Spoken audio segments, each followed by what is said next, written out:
Metal Days no ar, e aí meus amigos, vocês estão bem? Muito bem-vindos, eu sou o Edu, mais um vídeo do canal e hoje tem uma história sinistra aí, cheia de preconceitos, estereótipos, então confere aí.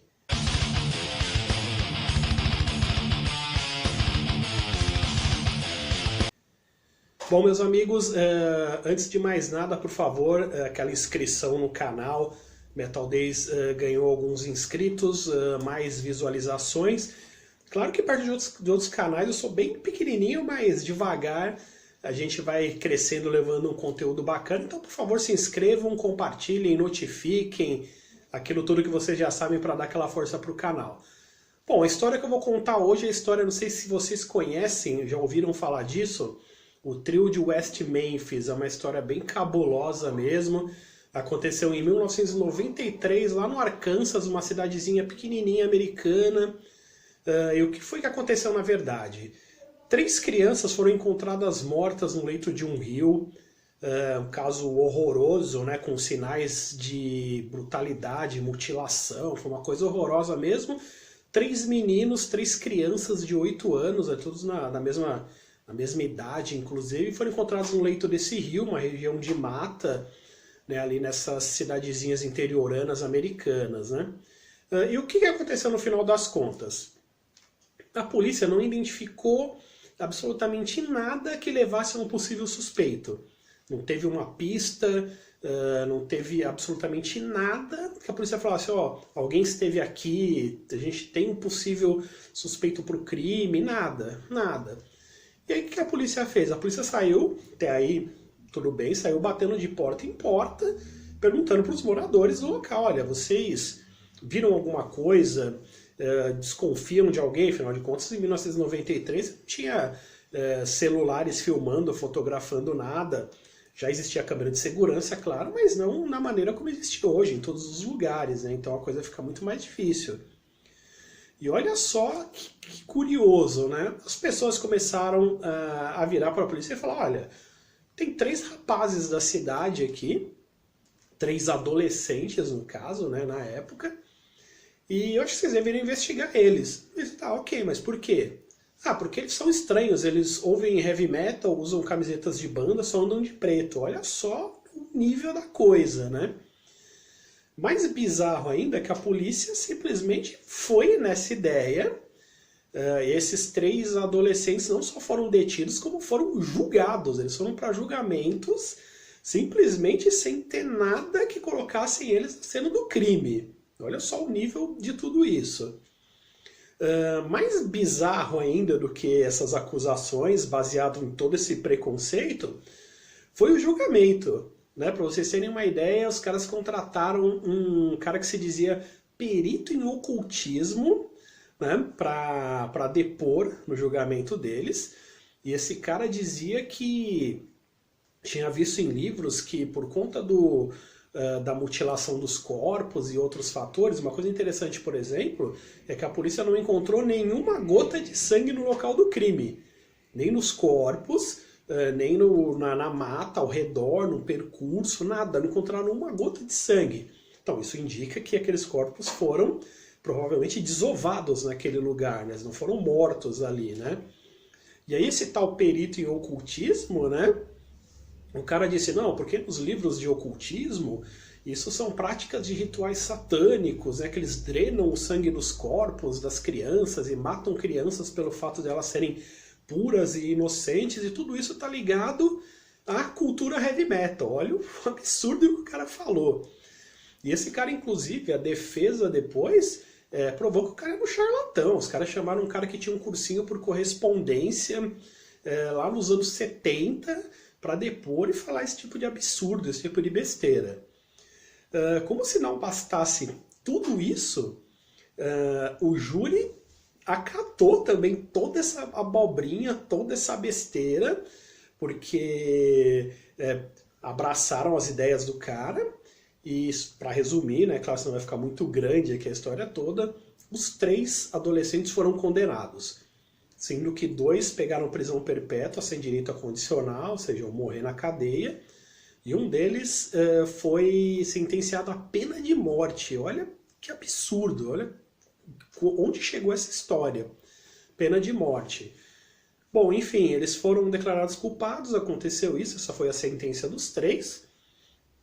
E um grupo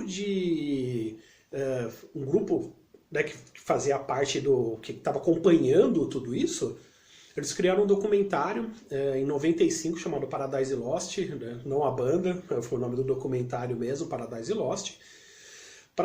Por que eles fizeram esse documentário? Para isso chegar mais longe, para tipo, bater na opinião pública, outras pessoas verem esse caso e tentar de alguma maneira reabrir o caso, levar isso a outras instâncias e falar, não, isso é um absurdo, os caras foram condenados sem ter provas por nada, baseado em preconceito, estereótipo, né?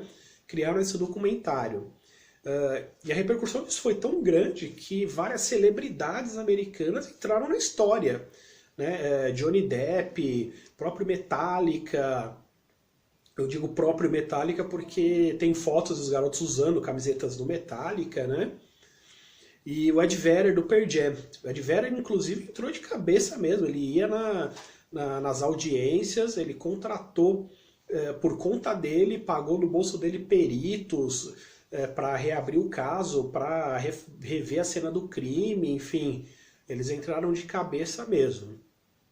Sendo que 18 anos depois, isso aconteceu em 1993, hein, gente? 18 anos depois, foi criado um dossiê, uma avalanche de provas, estudos. Isso chegou à Suprema Corte Americana para dizer, olha, vocês têm que rever tudo isso, porque esses caras não são culpados. E aí a Suprema Corte reviu tudo, entregaram tudo isso, e depois de 18 anos esses caras foram soltos, tiveram as condenações anuladas. Claro que fizeram um acordo meio estranho lá. Os Estados Unidos têm lei muito confusa, isso não é muito diferente aqui do Brasil, mas lá também tem umas coisas meio estranhas, mas enfim, eles foram, depois de 18 anos, saíram da cadeia, né? E eu fiquei pensando nisso, eu vi esse caso num programa recente de novo, né? E fiquei pensando como uma história recheada de preconceitos e a ponto de você chegar e falar assim, olha, o cara curte heavy metal, então logo ele é estranho, porque ele usa roupas pretas, curte metal, logo isso torna ele um assassino de criancinhas. E imagina pra você uma cidadezinha super conservadora, olha a mente retrógrada dessas pessoas. Você está condenando uma pessoa à morte simplesmente porque ela curte heavy metal. Ainda mais, na época eles eram adolescentes. Eu não estou falando não que isso justifique, mas eu não estou falando de black metal norueguês, nada disso. Eu estou falando de bandas que todo garoto, que todos nós, quando começamos a ouvir heavy metal, costumamos ouvir, que são essas bandas Metallica, Iron Maiden, Black Sabbath. Todo garoto que começa a ouvir som curte isso. E você simplesmente condena alguém à prisão perpétua e à morte por conta de um preconceito desses, né?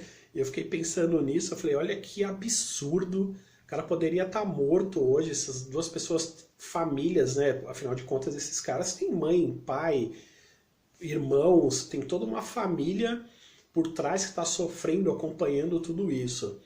Para vocês terem uma ideia de como foi tão absurdo todo esse julgamento, tudo isso, quando eles foram soltos, inclusive com o aval do pai dos menininhos que foram assassinados. Os pais disseram, não foram eles, encontraram outras provas que apontavam para outras pessoas, que não tinha nada a ver com eles, inclusive. Mas no final das contas, até hoje, ninguém sabe quem matou esses meninos. Ninguém sabe como esse crime aconteceu. E a polícia, na ânsia de resolver um caso numa cidadezinha retrógrada, cheia de preconceito, super religiosa, simplesmente apontaram para 3 rapazes, acusando eles de serem assassinos de criança pelo simples fato de eles curtirem heavy metal, usarem camisetas de banda ou roupas pretas. Eu não sei vocês, mas imagina na adolescência todo mundo foi um pouco estranho em curtir a heavy metal. Eu, por exemplo, tenho esse monte de tatuagens. Eu tenho as minhas primeiras tatuagens já há muitos anos, quando eu era bem moleque. Então imagina alguém apontar para mim e me chamar de assassino, dizer que eu sou assassino de criancinhas, simplesmente porque eu tenho tatuagens, cabelo comprido e uso camiseta de banda, né? E o que mais me assusta, mas não me surpreende, é que a gente está em 2020. Para quem acompanha o canal, viu o último vídeo aí que a gente falou da história do Varg, inclusive, obrigado aí pela repercussão do vídeo. A gente viu que em 2020 ainda tem pessoas com essa mesma mentalidade, com esse mesmo discurso. Talvez a coisa seja um pouquinho menos agressiva do que era naquela época. Isso eu estou falando no mundo inteiro, não estou falando dos Estados Unidos, Brasil, estou falando no mundo inteiro. Como as pessoas ainda têm esse preconceito simplesmente por algo que elas não conhecem, né? O ser humano prefere repelir alguma coisa do que tentar entender, tentar conhecer, tentar fazer com que aquilo seja normal para as outras pessoas, né? Que ele enxergue isso como não sendo um absurdo. E isso para vários outros segmentos. Infelizmente, o preconceito ele é muito enraizado, não só no Brasil, como no mundo inteiro. Estados Unidos, todo mundo sabe o que está acontecendo lá com esses movimentos negros e tal. Mas a gente está falando de música, de um estereótipo de imagem, né? Diz aí nos comentários se vocês já sofreram ou sofrem algum tipo de preconceito por causa de tatuagem, cabelo comprido, camiseta de banda. Tomara que isso um dia diminua e acabar. Eu, honestamente, não sou um otimista. Tá? Eu acho que não vai acabar. Mas reflitam sobre esse caso. Imagina que absurdo você sentenciar alguém à morte simplesmente porque você disse que essa pessoa curte heavy metal. Como eu já disse no vídeo anterior, em tantos outros vídeos, cada banda tem a sua temática, né? Todo mundo sabe do que fala o death ou black metal, por exemplo, mas a música tem a sua licença poética, a sua arte. Não vivam o personagem também, né?